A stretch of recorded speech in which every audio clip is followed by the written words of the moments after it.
We can come back to the rest of the Right. 5 సెక్టర్లు ఇంకా ఉంది. Sir మిగిలిన 5 sectors, ఒకటి biopharma and semi conductors sir మాట్లాడారు. ఇందాక కూడా మనం డిస్కస్ చేసినప్పుడు 7 ప్రయారిటీ సెక్టర్స్ గురించి మాట్లాడాం. మిగిలిన సెక్టర్స్ గురించి ఓకే, సో మిగిలిన అంటే ముఖ్యంగా ఒకటి ఎంఎస్ఎంఈకి చాలా ఇనిషియేటివ్స్ చెప్పారు మంత్రి గారు, ఫినాన్స్ మినిస్టర్ గారు. ఎటొచ్చి ప్రొడక్టివిటీ పెంచాలి, అవుట్పుట్ పెంచాలి. తర్వాత ఎంఎస్ఎంఈ లోపల they wanted to focus on micro sector to begin with. తర్వాత small micro small and medium enterprises, వాటికి ఒక్కొక్క దానికి విడివిడిగా వాళ్ళు చెప్పడం జరిగింది. తర్వాత చూసినట్లయితే కంటైనర్ మ్యానుఫ్యాక్చరింగ్ సిస్టమ్ గురించి మాట్లాడారు, which is another important thing. తర్వాత సస్టైనబుల్ హ్యాండ్లూమ్స్ అండ్ టెక్స్టైల్స్ అన్నారు. తర్వాత రేర్ ఎర్త్ మినరల్స్ ఇంకొకటి ఇంపార్టెంట్. ఇప్పుడు వారు చెప్పినట్లుగా కొన్ని వస్తువుల కొరకు మనం వేరే దేశాల మీద ఆధారపడకుండా సెల్ఫ్ రిలయన్స్ ఇంప్రూవ్ చేసుకోవడానికి, అది రేర్ ఎర్త్ మినరల్స్ కావచ్చు, లేకపోతే సెమీ కండక్టర్ చిప్స్ కావచ్చు, మనమే మన దేశంలోనే ఉత్పత్తి చేసుకోవచ్చు అనే ఆలోచనతోని, ఒక చక్కటి ఆలోచనతో ముందుకు పోతున్నాము. I'm sure it is getting results. ఎందుకంటే ఇప్పుడు సెమీ కండక్టర్లో చాలా వర్క్ స్టార్ట్ అయింది. ఇప్పుడు ఎన్విడియా లాంటిది ఇప్పుడు బెంగళూరులో ఉంది, వర్క్ చేస్తున్నారు.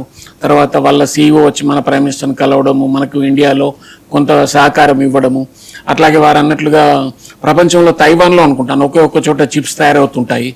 సో మన దగ్గర కూడా చిప్స్ ఎందుకు తయారు కాకూడదు, సెమీ కండక్టర్ బేస్డ్. తర్వాత ఒకప్పుడు మనకి ఫోన్స్ ఏవైతున్నాయో ఇక్కడ తయారయ్యేది కాదు, ఇక్కడ మన హైదరాబాద్లో తయారవుతున్నాయి ఇప్పుడు.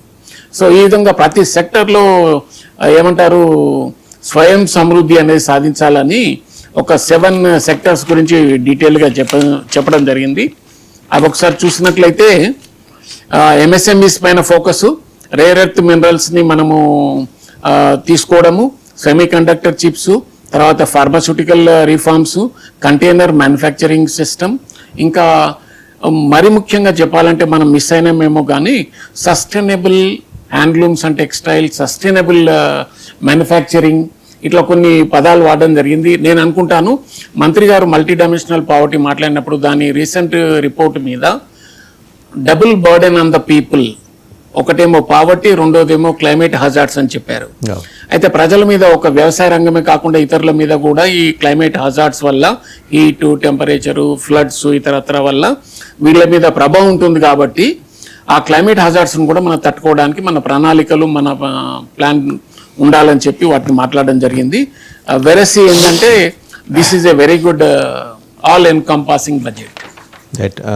సురేష్ గారు, ఇంకా మిగిలిన ఆస్పెక్ట్స్ దీంట్లో మనం సెమీ కండక్టర్ ఆపేసి ఎలక్ట్రానిక్